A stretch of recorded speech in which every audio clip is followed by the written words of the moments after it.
আসসালামু আলাইকুম। আজকে মেঘনা মোহনায় চলে আসলাম। নদীর স্রোত দেখেন কি অবস্থা, পানি অনেক স্রোত বেশি, পূর্ণিমার অবস্থায় চলে। একটি জালের নৌকা চরে বাঁধা ছিল, লোক নাই, রশি ছিঁড়ে এই ট্রলারটি এখানে চলে আসছে। মালিক নাই, এখন এই ট্রলারটি এখানে 5 লাইনের উপরে পড়বে।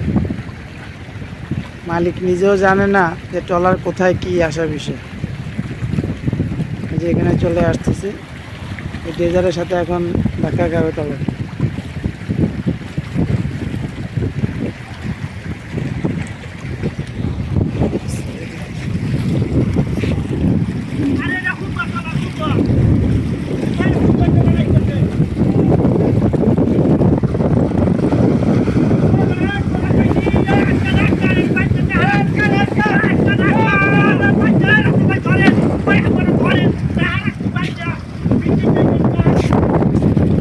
এই যে এখানে হাউস বোটার লোকজন চলে আসছে ধরার জন্য, চলে আসছে।